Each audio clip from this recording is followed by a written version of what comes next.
Vector cross product या cross product या vector product भी कहते हैं इसको।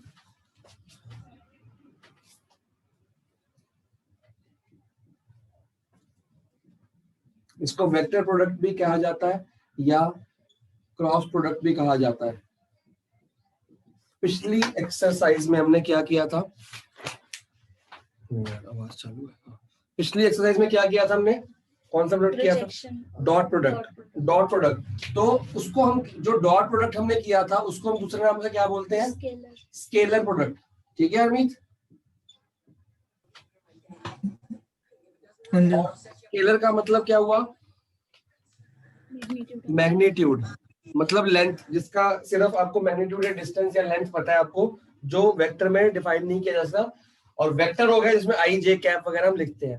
तो हमने स्केलर प्रोडक्ट कर लिया, जो हमने ये वाला फॉर्मूला किया था, A dot B vector is equal to A का मैग्नीट्यूड बी का मैग्नीट्यूड डॉट कॉस थीटा। और इसका जो आंसर था, मतलब ये पूरा आंसर क्या था, स्केलर था।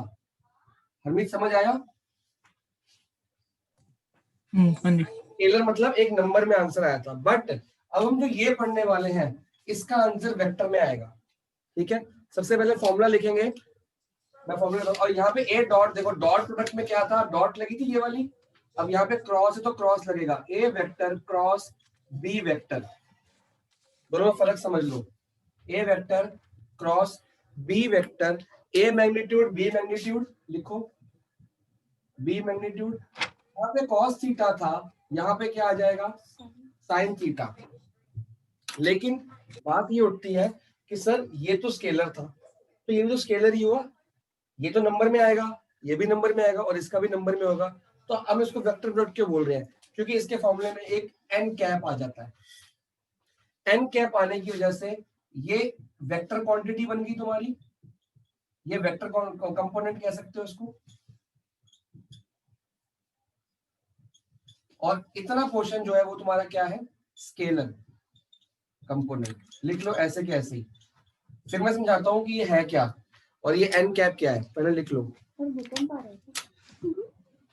मेरे 12th की मैथ्स पढ़ाई जाती है,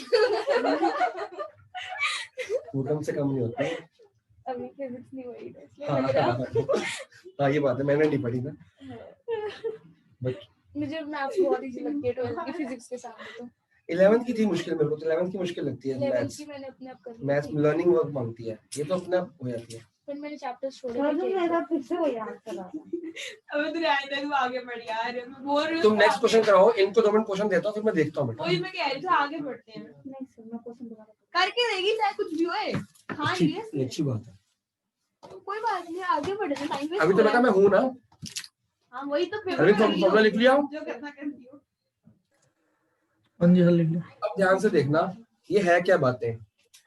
हमने इसमें क्या बनाया था, एक बनाया था ए वेक्टर नीचे बी वेक्टर बीच में थीटा, वही बना लेते हैं। ये ए वेक्टर, ये बी वेक्टर, तो ये हो गया थीटा। ठीक है, अब ये एन वेक्टर क्या है, एन वेक्टर क्रॉस प्रोडक्ट निकालने के लिए पाम रूल लगता है। तेरे को पता है फिजिक्स में किया नहीं किया, पाम रूल। आपको ये चेक करना है कि ए क्रॉस बी है कि बी क्रॉस ए है।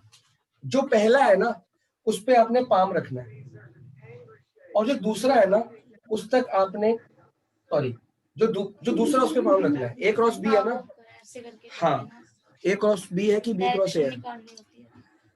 अब वैसे तो मैंने उल्टा लिख दिया, ये गलत लिख दिया ना मैंने। ये ए वेक्टर लिखो इसको, क्योंकि पहले ए लिखा गया। देखो हरमीत, जो पहला कौन सा ए वेक्टर, उस पे आपने अपना पाम रखना है, और दूसरा क्या है, बी वेक्टर। इस पाम को कहां तक लेके जाओगे, फोल्ड करके बी तक। बात समझ आया हरमीत? थीटा बनाने के लिए थीटा ऐसे बन रहा है ना, जब थीटा ऐसे बन रहा है तो आपका थंब किस जगह जा रहा है, अंदर जा रहा है ना उधर को। समझ आ रहा है हरमीत?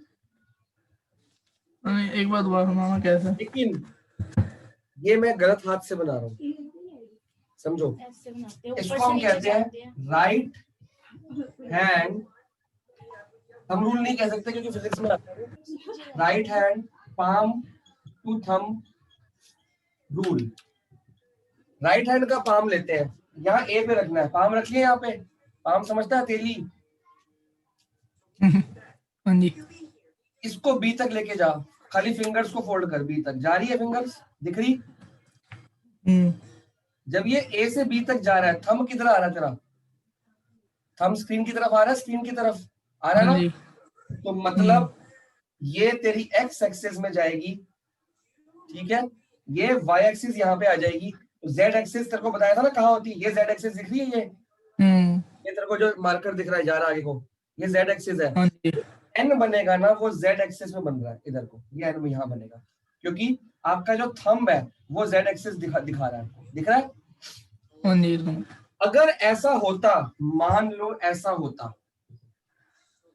ठीक है, तो क्या होता? तो आपको ए से बी में जाना है, लेकिन यूज कौन सा करना है? राइट हैंड ही। तो आप पाम ऐसे रखोगे या ऐसे? अगर ऐसे रख के नीचे जा पाओगे? नहीं जा पाओगे ना, आपको ऐसे रखना पड़ेगा फोल्ड करने के लिए, है ना? ये देख ए क्रॉस बी लिखा है ना, अगर मैं ए वेक्टर ऊपर बना दूं तो पाम ऐसा जाएगा और एक क्रॉस होके बी में थीटा बन गया थीटा, दिख रहा है? तो अब फिंगर कहाँ जा रही है? फिंगर जा रही है बोर्ड के अंदर, जा रही ना, इधर देख ऐसे बनेगी, बोर्ड के अंदर जा रही है वाली, ये थंब ये बोर्ड में जाएगी ना उधर को, हाँ जी। तो वो माइनस जेड एक्सिस होगी तुम्हारी, तो माइनस एन कैप हो गया। तो अभी फिलहाल इसको इजी करने के लिए इसको ए लेते हैं, बी लेते हैं, ये आगे काम आएगा, तो इसको मैं बना लेता हूँ, ये जो इस तरफ है ये जेड एक्सिस है, और इतना पोर्शन मैंने बना लिया तुम्हारा छोटा सा एन कैप, ठीक है? ठीक है अरमीन? अगर बाई चांस ये तो हो गया आउटर साइड, अगर अंदर की तरफ जाती है हाइट तो नीचे बना सकते हो एन कैप, ये माइनस एन कैप हो गया। दोनों पॉसिबल है, लेकिन दोनों में से एक ही आएगा। क्लियर होगी बात? ये एन कैप कहां से आया? ए का मैग्नीट्यूड उठा लो, यहां डाल दो, बी का मैग्नीट्यूड उठा लो, यहां डाल दो, इसका साइन थीटा निकाल लो, यहां डाल दो, और तुम्हारे आंसर आ जाएंगे। पहली बात, ए क्रॉस बी का आंसर वेक्टर में आएगा, स्केलर में नहीं आएगा, वेक्टर से मल्टीप्लाई हो रहा है। ये बात समझ आ गई? अब आ जाओ इसकी प्रॉपर्टीज, पहले बना लो, फिर प्रॉपर्टीज जैसे उसकी लिखवाई थी ना मैंने डॉट की, इसकी भी शुरू करेंगे। पहली प्रॉपर्टी लिखेंगे कि ए वेक्टर इंटू बी वेक्टर का जो आंसर आएगा वो एक वेक्टर होगा, नॉट स्केलर। आंसर क्या आएगा? हमेशा एक वेक्टर आएगा।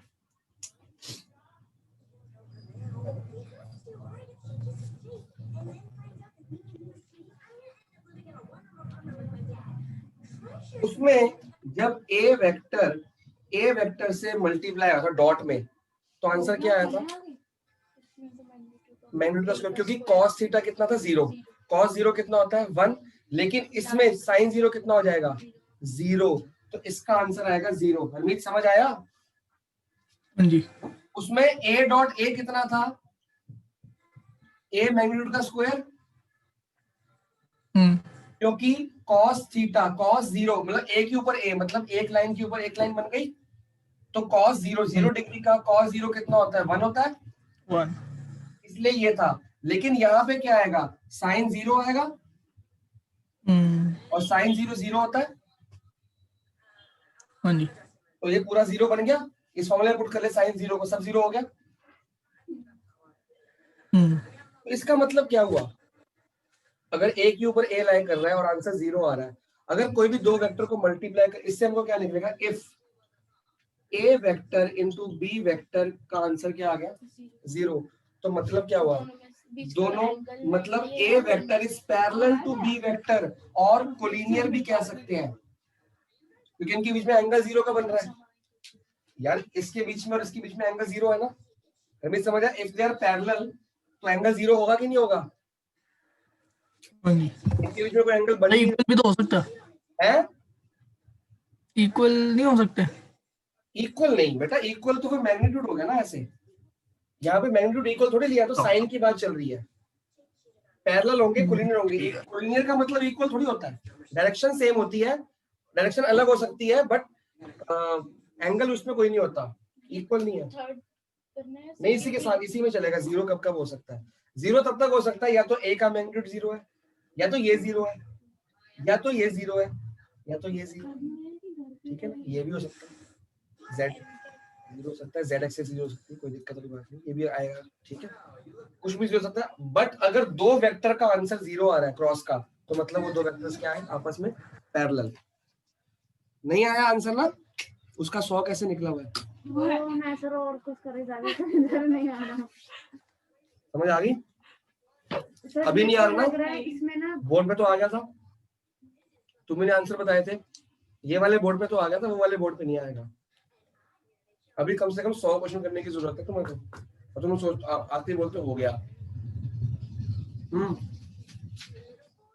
इसमें शायद ऐसे ये पहला क्वेश्चन है तेरा, हाँ 26 -4vu क्या लिख दिया ये, u की वैल्यू 4v है, u की वैल्यू 4v है।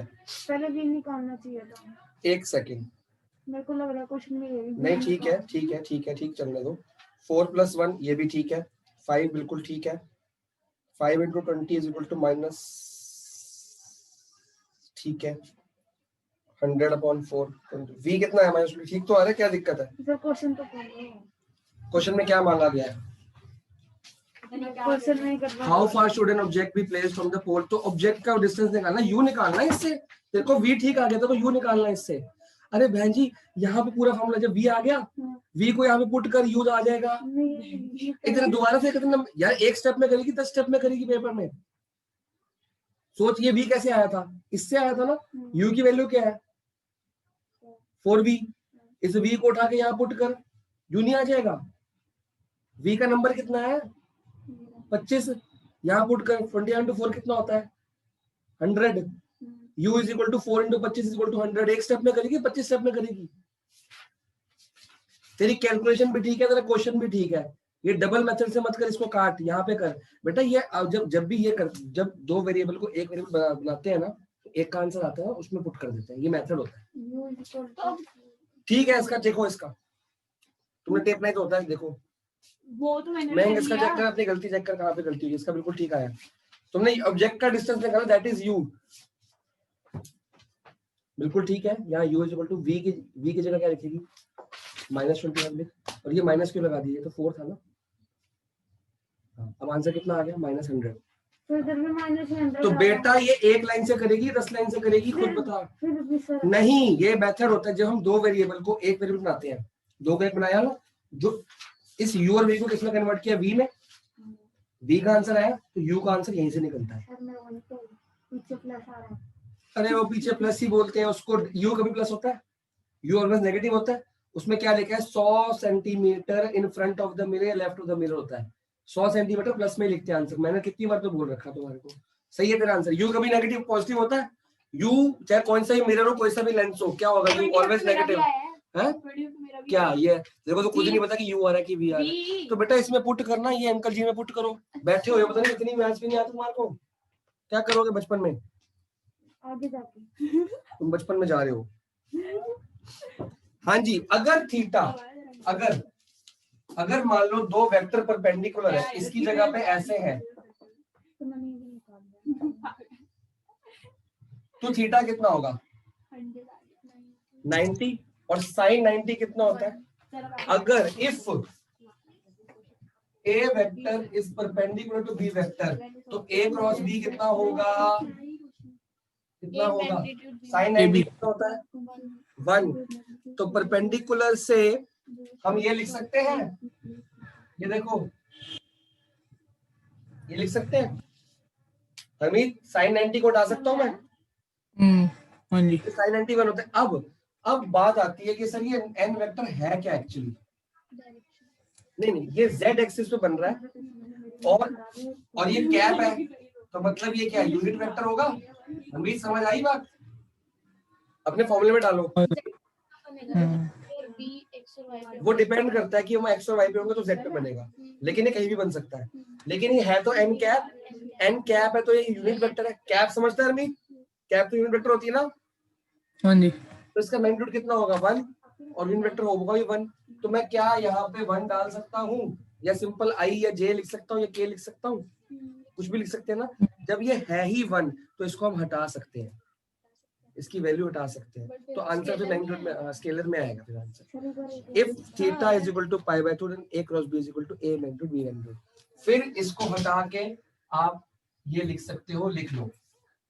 तो मैं फोर्थ कराता हूँ, सर एक लाइन बताओ पूछो। ये लाइन समझ नहीं पहले वो समझ आया, हाँ आगे बढ़ो। ये लाइन समझा दो। Object is placed distance of 50 centimetre, u आ गया -50, हाँ मैग्निफिकेशन प्रोड्यूस्ड इज -1/2, m दिया -1/2 डायरेक्टली। m m -1/2 है तो hi क्या होगी? नेगेटिव। हाँ नेगेटिव m का साइन नेगेटिव दे दिया तो hi का साइन क्या हो गया? नेगेटिव। तो मतलब रियल एंड इन्वर्टेड इमेज बनी है। बात समझ आई? आगे, ये line where should the object be placed to get a magnification of ये? जब u ये है तो मैग्निफिकेशन ये आई। अगर मैग्निफिकेशन इतनी लानी है तो u कितना चाहिए? ये मैं करा दूंगा, छोड़ दो, मुझसे कराऊंगा।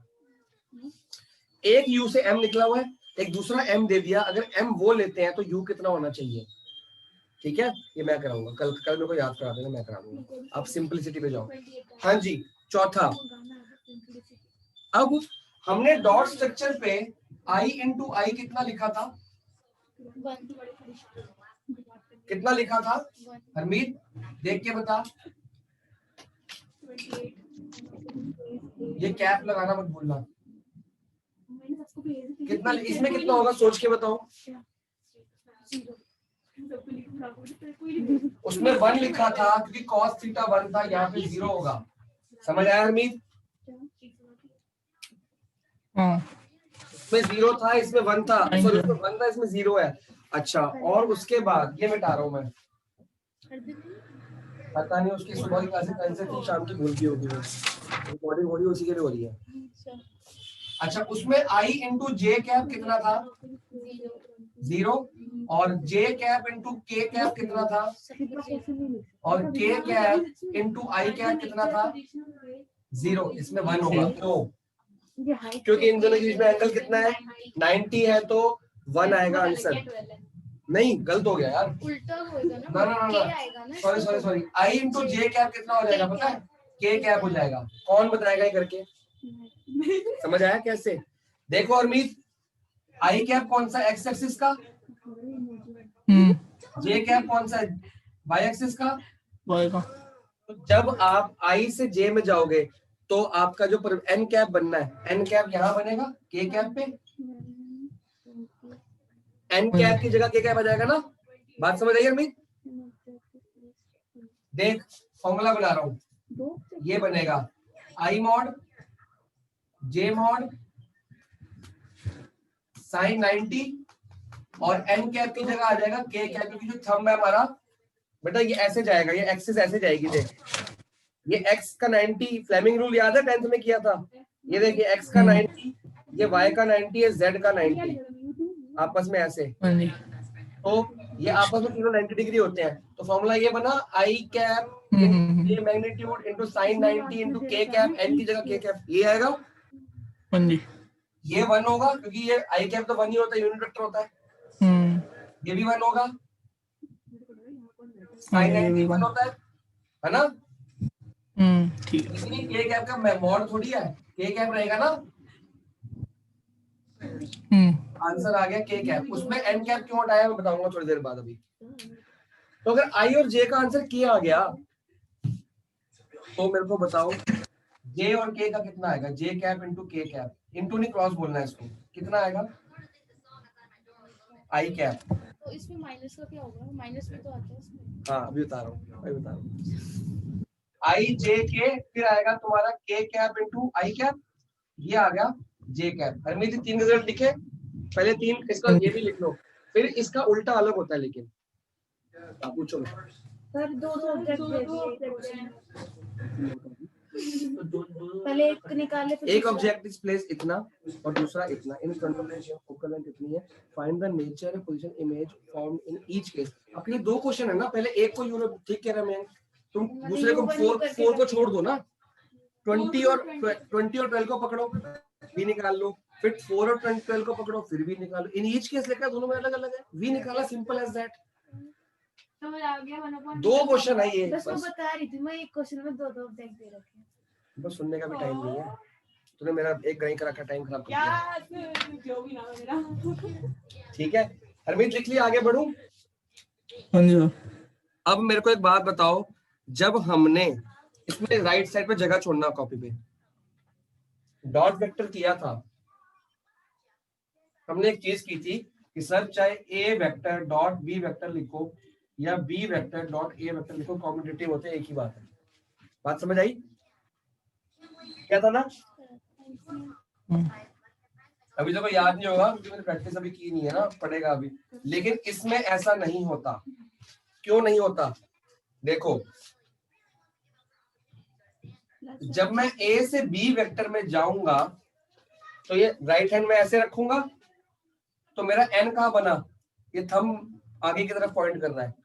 लेकिन अगर मैं बी से ए में आऊंगा तो मेरे को नीचे जाना पड़ेगा, मेरा थंब बोर्ड के अंदर जाएगा कि नहीं जाएगा हरमीत? हाँ जी। तो क्या दोनों इक्वल हो गए? दोनों का एन कैप इक्वल हो गया? नहीं। नहीं, इसमें पॉजिटिव एन कैप बनेगा, इसमें नेगेटिव एन कैप बनेगा, तो ये इक्वल नहीं होते। हम ये कर सकते हैं, इनको इक्वलिटी में लाने के लिए हम ये कर सकते हैं। कर सकते हैं कि नहीं कर सकते? हाँ जी। तो ये आपका फिफ्थ रूल है, a into B is equal to minus B into A cap. Into नहीं कहते थे, क्रॉस कहते हैं।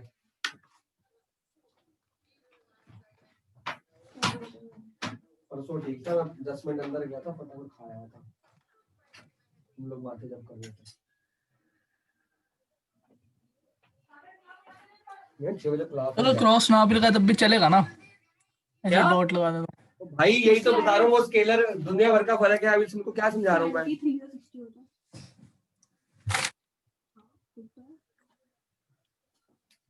इधर देख, इधर देख, ए डॉट ए क्या ए स्क्वायर है? हाँ जी। ए क्रॉस ए 0 है, क्या सेम है?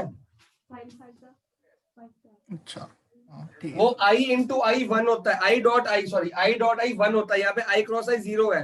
जमीन आसमान का फर्क है। तो यही तो समझा रहा हूँ कि दोनों में अलग अलग फर्क है। A dot B is equal to B dot A था, लेकिन A cross B equal to B cross A नहीं होता। उसको इक्वल करने के लिए हमें माइनस करना पड़ा। मेन फर्क ही तो समझा रहा हूँ, और क्या फर्क समझा रहा हूँ मैं? क्योंकि वहां पे कॉस थीटा होता है और यहाँ पे साइन थीटा होता है। ठीक है, अब हाँ जी। हमने ये लिख लिया है, रिजल्ट लिख लिया ना कि आई इंटू जे के है, तो जे इंटू आई कितना होगा? माइनस के। समझ आया अमित? तो क्या? अच्छा एक मिनट। एक A into B minus B into A हो ना, आई इंटू जे के है तो जे इंटू आई माइनस के नहीं ठीक होगा। है। लेकिन हम इतना ये सारे याद करेंगे क्या? नहीं ना। तो इसके लिए एक मेथड होता है। इसके लिए मेथड है, एक तो सर्कल मेथड है, बुक में बन रखा है पेज नंबर 450 पे। तो सर्कल देख लो एंटी क्लॉकवाइज। या सिंपल सा ये है, पहले क्या आता है? आई, फिर क्या आता है? फिर क्या आता है? एक आई लिख लो बाद में, आई जे के आई, ये लिख लो। अगर इस तरफ जा रहे हैं तो पॉजिटिव चलेंगे, और अगर इस तरफ आ रहे हैं तो नेगेटिव चलेंगे। पूछ ले सर जो वैल्यू आई है बी की भी निकालना है, एक में तो बी निकल गया, उसमें पुट तो नहीं करना ना। वो अलग क्वेश्चन है, वो अलग क्वेश्चन है। एफ सेम रहेगा बस। देख हरमीत, देख आई इंटू जे गए थे तो पॉजिटिव क्या आया, हाँ जी। लेकिन जब जे से आई में आए, जे इंटू आई दिख रहा है, जे और आई आया तो नेगेटिव क्या आ गया। बात समझ आ रही है? हाँ जी। ये आपको ऐसे रफ में सोचना है कि हम आगे जा रहे हैं कि बैकवर्ड जा रहे हैं। अगर आगे जा रहे हैं तो पॉजिटिव रहेगा, बैकवर्ड आ रहे हैं तो नेगेटिव रहेगा। और सिंपल ये तो याद रहेगा ना कि सर यहाँ पे आई और जे बस के ही आएगा, यहाँ पे तो कमी बस के की है, इसमें जे और के है, आई आएगा। और अगर के और जे आ गया तो भी आई आएगा, है ना अरविंद? माइनस आया ना। के और के आई है, के और जे आई है। लेकिन अभी के से जे में जा रहा हूँ, वापिस जा रहा हूँ तो माइनस आई हो गया। बात समझ आई? दिख रहा है ना? और अगर यहाँ पे के क्रॉस आई था, अब मैं अगर आई क्रॉस के करता हूं तो आप वापिस आ रहे हो, वापिस आ रहे हो, तो मतलब माइनस आई है के तो जे। समझ आई? हाँ जी। उसमें आई डॉट आई कितना था? 1। इसमें आई डॉट आई कितना है? 0। उसमें आई डॉट जे कितना था? आई डॉट जे 1 था, लेकिन इसमें आई इंटू जे के है, क्योंकि वो 1 कॉस उसके चक्कर में था, कॉस 0 के चक्कर में, कॉस 90 के चक्कर में, तो इसके चक्कर में हो गया। उसमें आई डॉट जे बेटा 1 था, इसमें आई क्रॉस जे के है। समझ आया? हाँ जी आपको ये मेथड, ये फॉर्मूला अपने पास लिख लेना है, फ्रेम कर लो इसको। बुक में कुछ एंटी क्लॉकवाइज कुछ दिया है, वो कई बार हम भूल जाते हैं, क्लॉकवाइज एंटी क्लॉकवाइज, वही याद करने के लिए फिर और कुछ याद करना पड़ेगा। Simple as that. कितने रूल्स हो गए हमारे? 5 रूल्स हो गए। ठीक है, और ये अलग से लिखा हमने, उसमें कर दिया। ठीक है, अब बस 2 रूल रह गए हैं, 8वां और 9वां, जिसको हम 6वां और 7वां बना लेंगे। ट्रायंगुलर फॉर्मूला, जो कि मैं सोच रहा हूँ आज ना ही कराऊं, रहने देता हूँ, छोड़ो आज नहीं। इसके अगर 2 रूल्स की जगह छोड़ दो, एक 6वें की इतनी जगह छोड़ दो, अच्छी खासी डेरिवेशन करेंगे, और इक्वली है 7 की जगह छोड़ दो। ठीक है अमित, यहाँ पे ट्रायंगुलर लॉ लिखूंगा। ट्रायंगुलर लॉ कहते हैं, क्या कहते हैं इसको? Triangular formula, area of triangle, यार भूल ही गया मैं। एरिया ऑफ ट्रायंगल और एरिया ऑफ पैरेललोग्राम। ठीक है अमित, हेडिंग डाल के छोड़ दो, ये मैं हर दिन कल करा दूंगा, क्योंकि अब इसके क्वेश्चन भी नहीं कराऊंगा ना आपको मैं डिटेल में। इतनी बात समझ आई क्रॉस वेक्टर की? हाँ जी आपको एग्जाम में खुद देखना है कि हमको क्रॉस वेक्टर में जाना है कि डॉट वेक्टर में, according to the situation given in the question. कुछ पूछना है? पूछो। आ गया? हेल्प लो। क्या करना, क्या चाहिए? ये मिटा दो मैं। हाँ जी एग्जांपल नंबर निकालो, आने वाले आराम से। ये क्या मेथड किया है फिजिक्स में? ठीक है, ये तो मैथ्स में भी था। मैथ्स में कहा है नहीं, डिटरमिनेंट में था, लेकिन फिजिक्स में इसी मेथड से किया फिजिक्स में। ठीक है, 2 मेथड्स होते हैं सॉल्व करने के, मैं आपको दोनों दिखा देता हूँ, आपको जो पसंद आए आप लगा लेना। मैं तो डिटरमिनेंट मेथड लगाता हूँ, बाकी आपको दोनों बता दो। एग्जांपल नंबर 22 देख लो। 22 एग्जांपल, पेज नंबर 452। फाइंड ए क्रॉस बी। अच्छा, इसमें एक और चीज रह गई, अभी एक और चीज रह गई बेटा, एक प्रॉपर्टी रह गई। हमको एंगल भी तो निकालना आना चाहिए, साइन थीटा। साइन थीटा निकालने का मेथड, साइन थीटा निकालने का मेथड नहीं, वो नहीं, उससे नहीं निकलेगा, उससे नहीं निकलेगा। देखते हैं क्वेश्चन तो नहीं आ गया साइन थीटा का अभी, चलो कल ही बताऊंगा, याद करा देना मेरे को। ठीक है, साइन थीटा निकालने का मेथड। आपको क्या निकालना है? फाइंड ए क्रॉस बी का मैग्नीट्यूड। ये बोला ना आपको, ए क्रॉस बी नहीं निकालना, अमित क्या निकालना है? ए क्रॉस बी का मैग्नीट्यूड, मतलब आंसर स्केलर आएगा वेक्टर आएगा? अमित बताइयो, इसका आंसर स्केलर आएगा वेक्टर आएगा? वेक्टर आया है, स्केलर आएगा भाई, मैग्नीट्यूड। हाँ ए क्रॉस बी का आंसर वेक्टर आएगा, लेकिन जब मैग्नीट्यूड लगा दे, इसका आंसर वेक्टर है, ये समझ आया? इसका आंसर वेक्टर है कितने क्वेश्चन का, हाँ जी इसका मैग्नीट्यूड बन गया तो हमको क्या निकालना पड़ेगा? स्केलर। ठीक है, ए वेक्टर कितना दिया लिख लो, 213।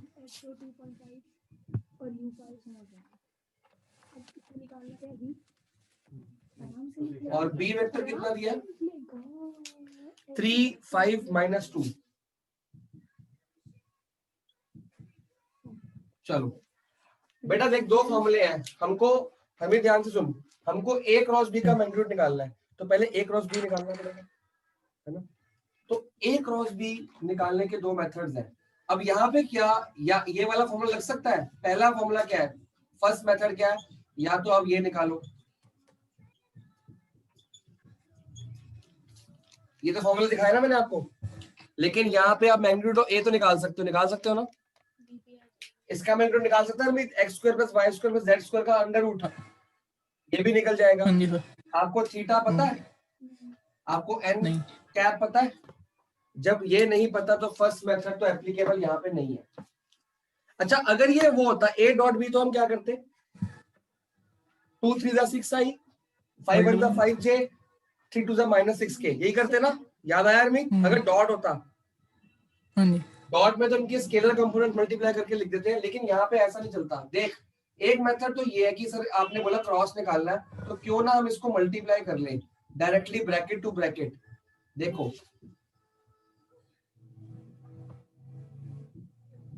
ऐसे भी तो कर सकते हैं ना,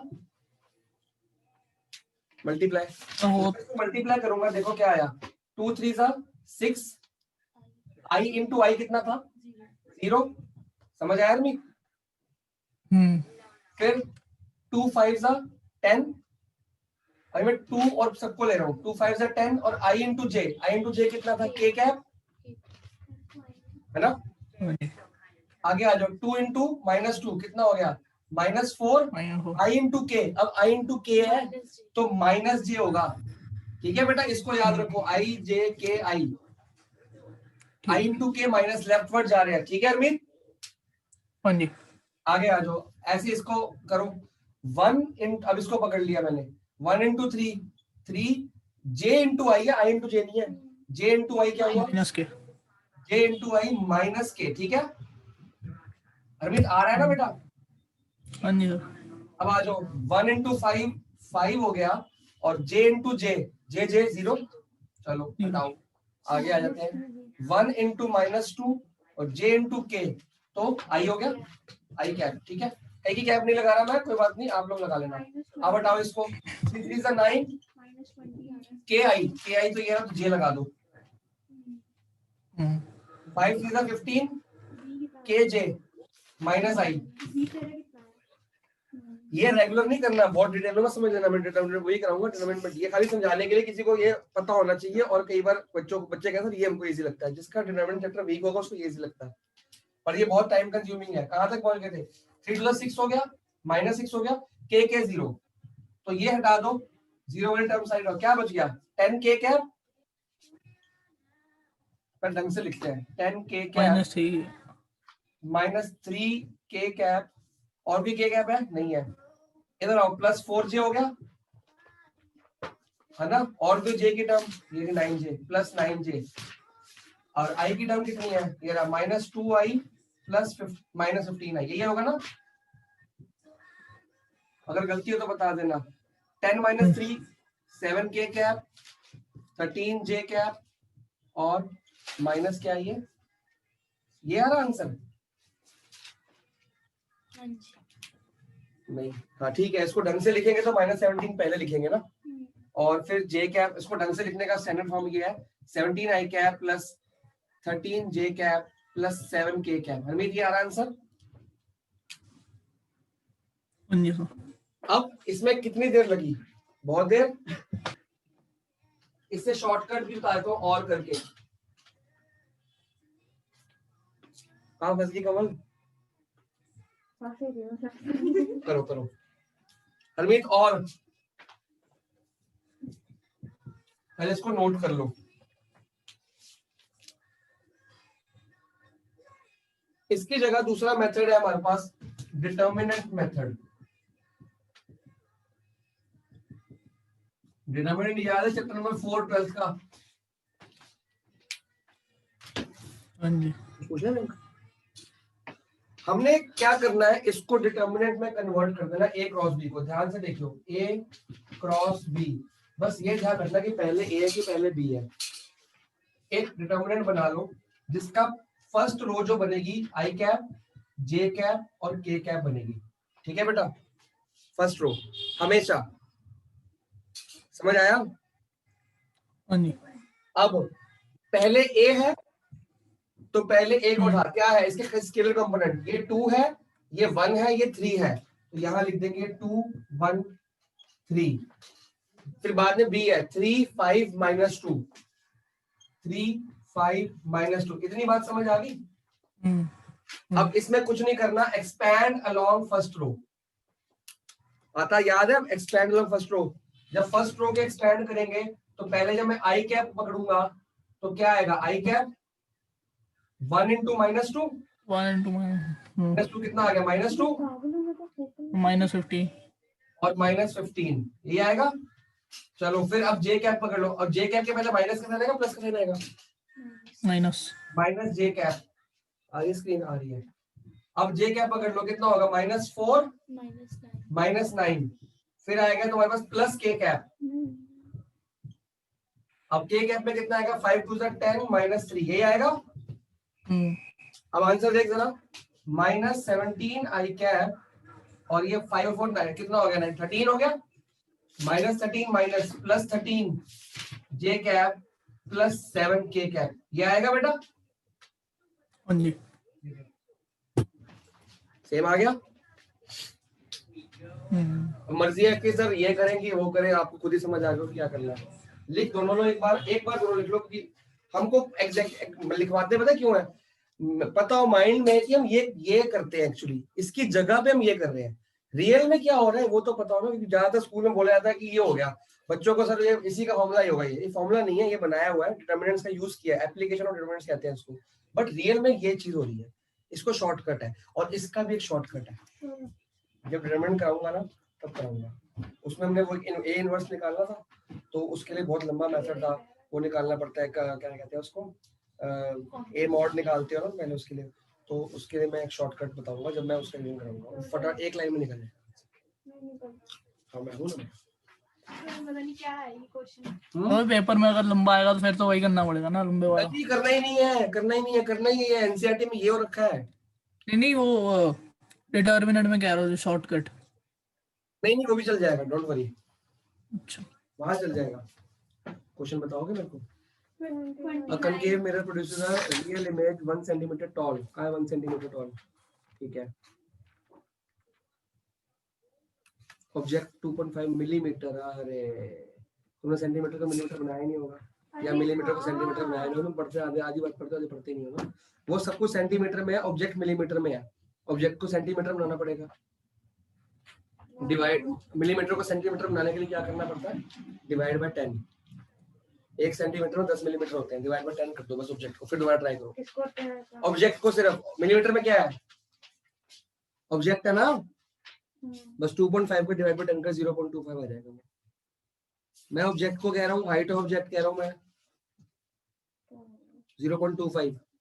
सर भी सेंटीमीटर में तो ये है ना बेटा, ये भी सेंटीमीटर में है, ये भी सेंटीमीटर में, ये अकेला मिलीमीटर है, तो अकेला वाले को छेड़ोगे कि ज्यादा वाले को छेड़ोगे? 2.5 और 2.50 में कोई फर्क नहीं होता, अभी तो बताया था। तो अगर 50 यूरो लगा लिया कोई फर्क नहीं पड़ता उससे, तो फिर 2 ही आएगा। 0.25 ये आएगा, सेंटीमीटर बन गया, हो गया। अब हरमीत क्वेश्चन खत्म हो चुका है क्या हमारा? सोच।